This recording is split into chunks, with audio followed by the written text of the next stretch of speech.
Hello every one. നമ്മുടെ channel ആദ്യമായിട്ടാണ് നമ്മൾ വീഡിയോ ആദ്യമായിട്ട് കാണുന്നവരുണ്ടെങ്കിൽ നമ്മുടെ ചാനലിൽ കയറിയിട്ട് സബ്സ്ക്രൈബ് ഓൾ കൊടുക്കാൻ വേണ്ടി ശ്രമിക്കുക. ലൈക്ക് ചെയ്യുക, ഷെയർ ചെയ്യുക, കമൻറ്റ് ചെയ്യുക.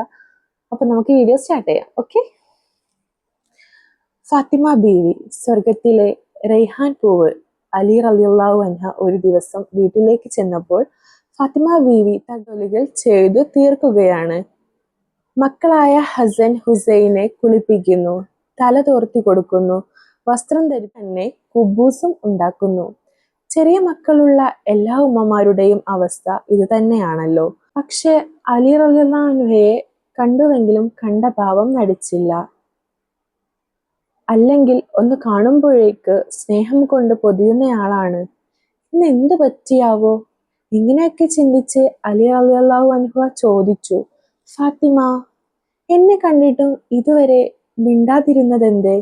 ആദ്യമായിട്ടാണല്ലോ ഇങ്ങനെ. ഫാത്തിമ ബീവി ഇങ്ങനെ പറഞ്ഞു, ഞാനൊരു വിരുന്ന് പോകാൻ ഉദ്ദേശിക്കുന്നുണ്ട്. നിങ്ങളെയും തൽക്കാലം കൂട്ടാൻ പറ്റില്ല. പോകുന്നതൊക്കെ കൊള്ളാം, എപ്പോഴാ മടക്കം?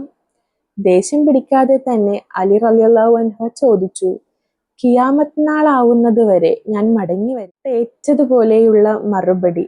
അലി റളിയല്ലാഹു അൻഹു സ്തംഭിച്ചു നിൽക്കുന്നു. എന്താ ഫാത്തിമ ഈ പറയണേ?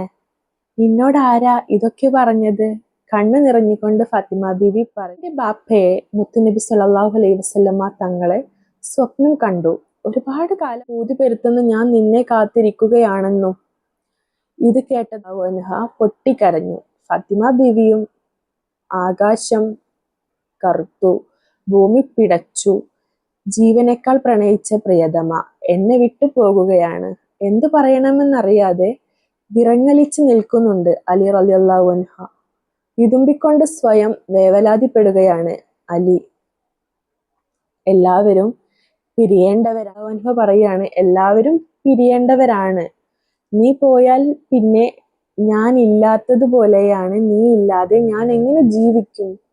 തനിക്ക് നല്ല 2 മക്കളെ സമ്മാനിച്ച് കൊടും ദാരിദ്ര്യത്തിലും പരിഭവങ്ങൾ പറയാതെ കൂടെ നിന്നവൾ, അതിനേക്കാൾ ഉപരി ഏറ്റവും കൂടുതൽ ഞങ്ങളെല്ലാം സ്നേഹിക്കുന്ന നബിയുടെ മകൾ. അലി റളിയല്ലാഹു അൻഹ ദുഃഖത്തിന്റെ കൊടുമുടി കയറി മക്കളെ വിളിച്ച് 2 പേരെയും മടിയിലിരുന്നു. അറിയാതെ നിഷ്കളങ്കമായി ചിരിച്ചുകൊണ്ടിരിക്കുന്ന മക്കളുടെ മുഖത്ത് നോക്കുമ്പോഴേക്കും ഫാത്തിമ ബീവി പൊട്ടിക്കരയാൻ പോയാൽ പിന്നെ മക്കളെ കുളിപ്പിക്കുക, ഉടുപ്പിച്ച് തന്നെ തുരുതുരാ ചുംബിച്ച് കരയുകയാണ് ഫാത്തിമ ബീവി. വീടാകെ മൂകത, ദുഃഖം തളം കെട്ടി നിൽക്കുന്നു. ഇതൊക്കെ കേട്ട് നെഞ്ചു പൊട്ടി വേദനിക്കുകയാണ് ഭർത്താവായ അലി. മരണം വരുമെന്നറിയാം, പക്ഷേ ഇത്ര മേൽ പ്രിയപ്പെട്ടവരുടെ വിയോഗം താങ്ങാൻ കഴിയില്ല. കവിൾ നനഞ്ഞുകൊണ്ട് അലി പറഞ്ഞു, ഫാത്തിമ, നീ പോവുകയാണല്ലേ? നാളെ നിന്റെ ഉപ്പയെ കണ്ട് മുട്ടുമ്പോൾ എനിക്കും തങ്ങളെ അടുത്തേക്ക് എത്രയും പെട്ടെന്ന് വരാൻ ആഗ്രഹമുണ്ടെന്നും തങ്ങൾ ഇഷ്ടപ്പെടാത്ത എന്തെങ്കിലും എൻ്റെ ജീവിതത്തിൽ വന്നു പോയിട്ടുണ്ടെങ്കിൽ വിഷമിക്കരുതെന്നും പറയണം. ആരാ പറയണേ? സത്യം എനിക്ക് പറയാൻ പറ്റുന്നില്ല. ഭയങ്കരമായിട്ട് സങ്കടം വരുന്നുണ്ട്.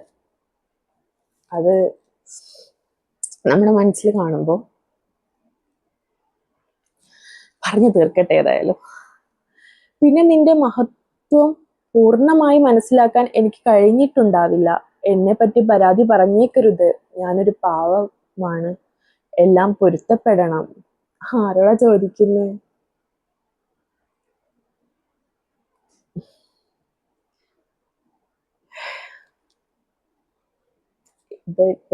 ലൈഫ്. എന്തൊക്കെ ലൈഫ് കിട്ടാൻ ഭാഗ്യമാണോടോ സത്യം പറഞ്ഞ. ആരെയും കിട്ടിയവരെന്നെ കമന്റ് ചെയ്യണേ.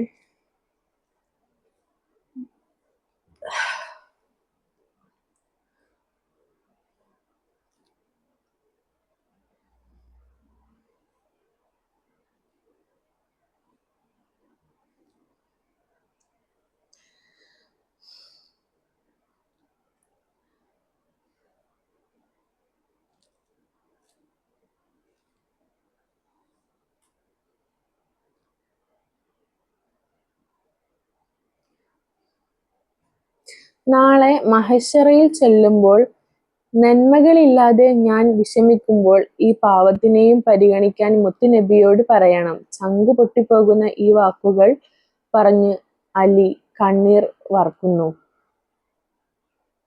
ഇതൊക്കെ കേട്ട് താങ്ങാനാവാതെ വിതുമ്പി കരയുകയാണ് ഫാത്തിമ ബീവി. ഓ അലിയാര് തങ്ങളെ, എനിക്കും കുറച്ച് കാര്യങ്ങൾ പറയാനുണ്ട്.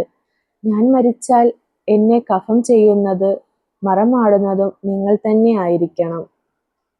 ഞാൻ മരിച്ചാൽ എൻ്റെ മക്കൾ വല്ലാതെ വിഷമിക്കും, അനാഥരാകും. അതുകൊണ്ട് യത്തീം മക്കളെ കണ്ടാൽ പ്രത്യേകം പരിഗണിക്കണം. കൂടെ എന്നെയും ഓർക്കണം, എനിക്ക് പൊരുത്തപ്പെട്ടു തരണം. എൻ്റെ പുന്നാര മക്കളായ ഹസൻ ഉസൈനെ ഒരിക്കലും തല്ലരുത്. ഒരു ഉമ്മ പറയുന്നതാട്ടോ. ഫാത്തിമ ബീവി തുടർന്നു, ഞാൻ ഉപ്പയെയും ആകാശത്തിലെ മലക്കുകളെയും കണ്ടിരുന്നു. പിന്നെ ഒരു കാര്യം കൂടി പറയാനുണ്ട്. ഞാൻ എൻ്റെ പാത്രത്തിൽ സൂക്ഷിച്ച ഒരു പേപ്പറുണ്ട്, അതൊന്ന് കൊണ്ടുവരാമോ? അലി റളിയല്ലാഹു അൻഹു കൊണ്ടുവന്നതും ഫാത്തിമ ബീവി പറഞ്ഞു, എന്നെ മറമാടുമ്പോൾ ഈ പേപ്പറും കൂടി എന്നോട് ചേർത്ത് വെക്കണം. നിങ്ങൾ അതിലേക്ക് നോക്കാൻ ശ്രമിക്കരുത്. പരമ രഹസ്യമാണിത്.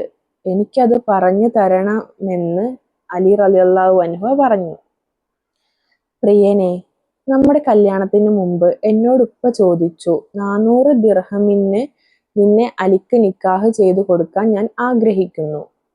നിനക്ക് തൃപ്തിയാണോ? എനിക്ക് അലിയാർ തങ്ങളെ തൃപ്തിയാണുപ്പാ. ദിർഹമിനെ ഞാൻ തൃപ്തിപ്പെടുന്നില്ല. ഉടനെ ജിബ്രീൽ അലൈഹിസ്സലാം വന്നിട്ട് പറഞ്ഞു, സ്വർഗവും അതിലുള്ള മുഴുവനും ഫാത്തിമ ബീവിക്ക് അള്ളാഹു തൃപ്തിപ്പെട്ടിരിക്കുന്നു. എന്നിട്ടും ഫാത്തിമ ബീവി വിടുന്ന മട്ടില്ല. എനിക്കത് തൃപ്തിയായില്ല, മഹദി പ്രതികരിച്ചു. പിന്നെ എന്താണ് നീ ഉദ്ദേശിക്കുന്നത്? മുത്തുനബി വളരെ സൗമ്യമായി ചോദിച്ചു. അങ്ങയുടെ ഉമ്മത്തിന്റെ ശഫാഅത്ത് എനിക്ക് ഉറപ്പു തരണം. എൻ്റെ ഉപ്പ അതാണല്ലോ ഏറ്റവും കൂടുതൽ ചിന്തിച്ചിട്ടുള്ളത്. ഉടനെ ജിബ്രീൽ അലൈഹിസ്സലാം ഒരു പേപ്പറുമായി വന്നു. അതിൽ ഉമ്മത്തിന് ശഫാഅത്ത് ഉണ്ടെന്ന് എഴുതിയിട്ടുണ്ട്. ഞാൻ അതുകൊണ്ട് മഹ്ശറയിൽ വരും, റബ്ബിന്റെ മുന്നിൽ സമർപ്പിക്കുകയും ചെയ്യും. അന്ത്യനാളിൽ ഒരാൾ വിളിച്ചു പറയുമത്രേ, ഹോ സമൂഹമേ, ഫാത്തിമ ബീവി സിറാത്ത് കടക്കുന്നത് വരെ നിങ്ങളുടെ കണ്ണുകൾ അടക്കണം. ജീവിതകാലത്ത് അവർ അത്രയും സൂക്ഷിച്ചവരാണ്. ഓർമ്മകളും വിരഹവും പറഞ്ഞു കണ്ണീർ വാർക്കുകയാണ് രണ്ടുപേരും. പെട്ടെന്ന് ഫാത്തിമ ബീവി തൻ്റെ ഭാര്യയോട്, ഇനി ആരെയും റൂമിലേക്ക് കടത്തിവിടരുത്, ഞാൻ ദിക്ർ സ്വലാത്ത് ചൊല്ലി കിടക്കുകയാണെന്നും പറഞ്ഞ് മുത്തുനബി ഉപയോഗിച്ച സുഗന്ധവും പുരട്ടി ഒരു തുണി കൊണ്ട് മുഖവും മറച്ച് കണ്ണടച്ചു കിടന്നു. ഫാത്തിമ ബീവി ഈ ലോകം വെടിയുന്നു. അള്ളാഹു റൂഹ് പിടിക്കാൻ കൽപ്പിച്ചു. മുത്തുനബിയുടെ സൗന്ദര്യവും നടപ്പും ശൈലിയും ഒത്തിണങ്ങിയ പുന്നാര മകൾ.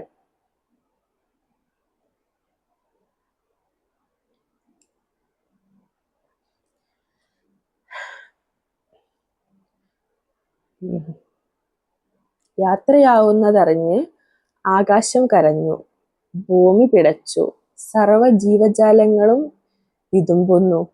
പെട്ടെന്ന് മദ്രസയിൽ പോയിരുന്ന ഹസനും ഹുസൈനും തിരികെ വന്നു. ഉമ്മി ലുഹാ നിസ്കരിക്കാൻ സമയമായി. ഈ ലോകത്ത് നിന്നും വിട പറഞ്ഞു. അയ്യോ അല്ലാഹ്. പൊന്നുമ്മ ഈ ലോകത്തു നിന്നും വിട പറഞ്ഞതറിയാതെ പിന്നെയും വിളിച്ചു കൊണ്ട ബാല്യങ്ങൾ. അമ്മയുടെ മുഖമക്കന നീക്കി ക്ഷമാകെ പ്രഭാവയോടെ അവർ മനസ്സിലാക്കി, ഇല്ല, ഇനി ഉമ്മ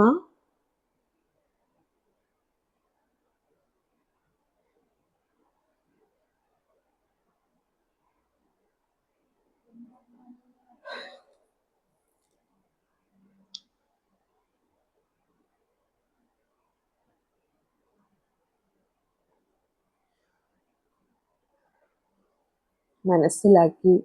ഇല്ല, ഇനി ഉമ്മ തിരിച്ചു വരില്ല. ഇവരും വാവിട്ട് കരഞ്ഞുകൊണ്ടിരിക്കുന്നു. അയൽവാസികളും നാടൊന്നാകെ വഫാത്ത് താങ്ങാൻ കഴിയാതെ വിതുമ്പുകയാണ്. വിവരമറിഞ്ഞ് അലി റളിയല്ലാഹു അൻഹു പള്ളിയിൽ നിന്നെത്തി.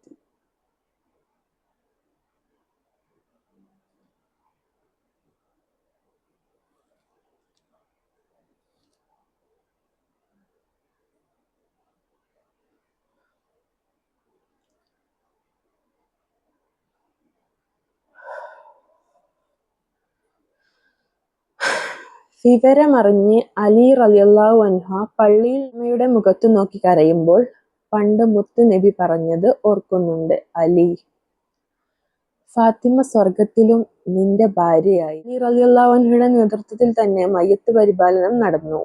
ജീവിതകാലത്ത്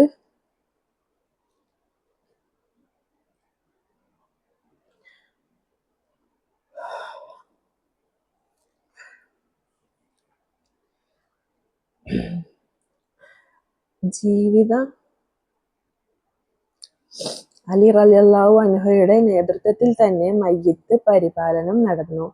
ജീവിതകാലത്ത് അന്യപുരുഷന്മാർ ആരും ഫാത്തിമ ബീവിയുടെ ഔറത്ത് കണ്ടിട്ടില്ല.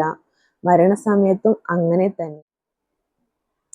റമളാൻ 3-ന് 29-ാമത്തെ വയസ്സിൽ ഫാത്തിമ വഫാത്തായി. അല്ലാഹു ഫാത്തിമ ഉമ്മയുടെ ബറക്കത്ത് കൊണ്ട് നമ്മെ നന്നാക്കി. മരണസമയത്തും നമ്മുടെ രക്ഷയ്ക്ക് വേണ്ടി മാത്രം വാശി പിടിച്ച, ജീവിതം മുഴുവനും അന്യരെ കാണാതെ സൂക്ഷ്മത പുലർത്തിയ, ഭർത്താവിന്റെ ഇല്ലായ്മകളിൽ വല്ലായ്മ പറയാതെ കൂടെ നിന്ന ഫാത്തിമ ബീവി മാതൃകയാണ്. ഇതൊരു സ്റ്റോറി മാത്രമാണ്. ഇത് ഒരു കഥ, ഒരു സ്റ്റോറി ബേസിൽ ഞാൻ ആലോചിച്ചത് എന്താന്ന് വെച്ചാൽ അങ്ങനെ പറയാമെന്നാണ് ഞാൻ വിചാരിച്ചത്. പക്ഷെ അങ്ങനെ പറഞ്ഞപ്പോൾ പോലും എനിക്ക് ആ ഒരു സംഭവം നമുക്ക് കണക്ട് ചെയ്യാൻ പറ്റുന്നുണ്ട്, നമുക്ക് കിട്ടുന്നുണ്ട്.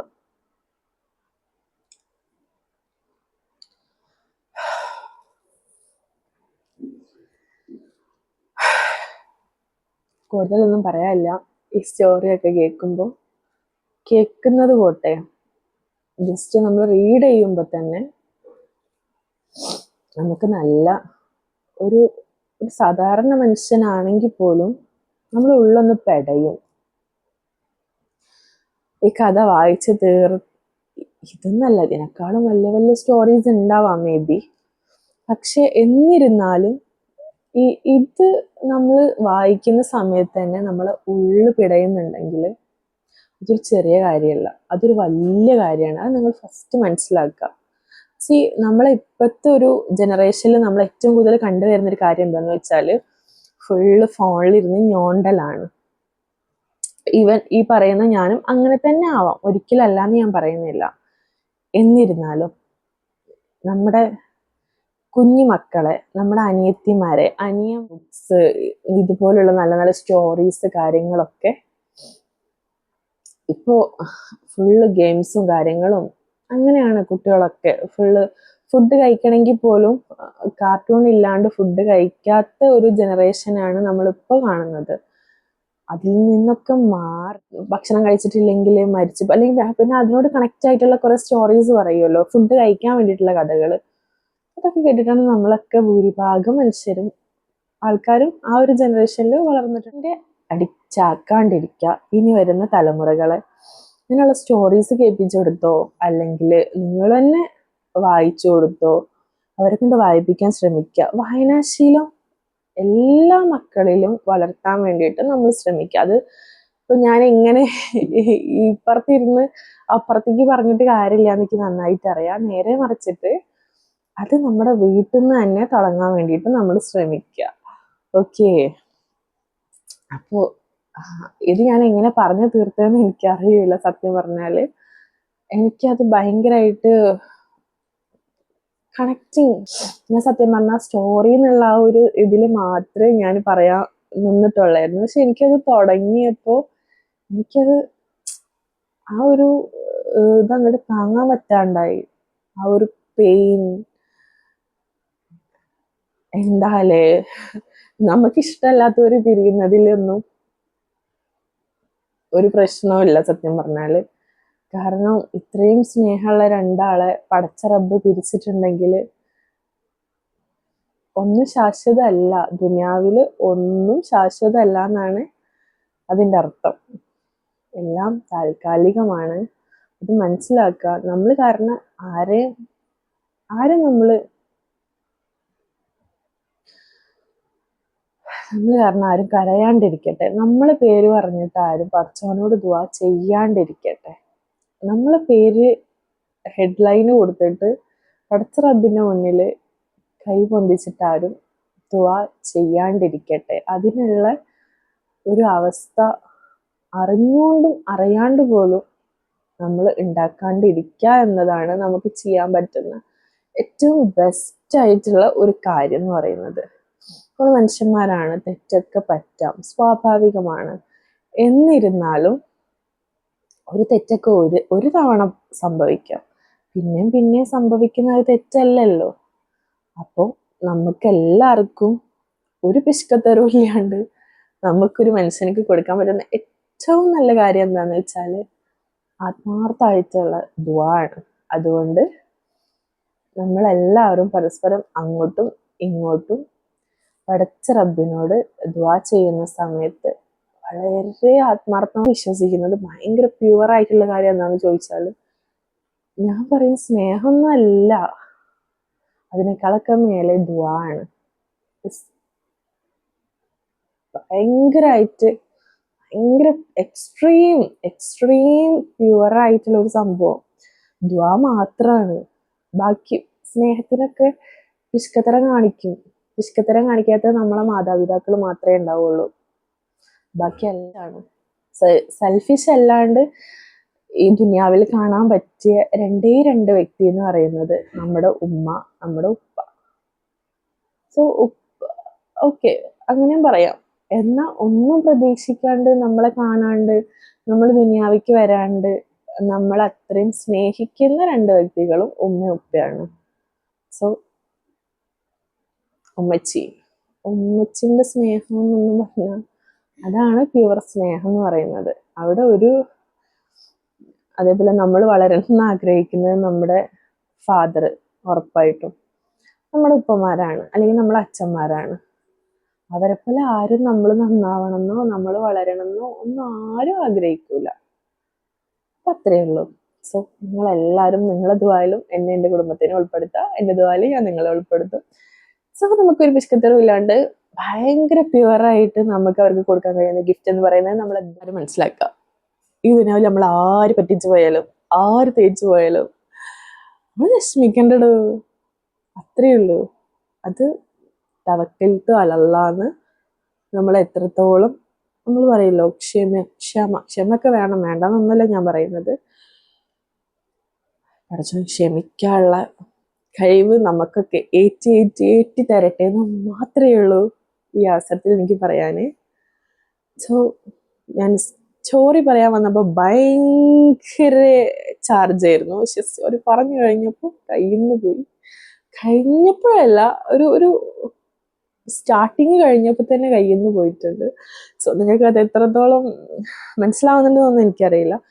തെറ്റുകുറ്റങ്ങളൊക്കെ ഉണ്ടാവും കേട്ടോ, ഒക്കെ എല്ലാവരും ക്ഷമിക്കുക. നമ്മൾ തുടങ്ങിയിട്ടേ ഉള്ളൂ. ലൈക്ക് ചെയ്യാനും ഷെയർ ചെയ്യാനും സബ്സ്ക്രൈബ് ചെയ്യാനും. Thank you so much.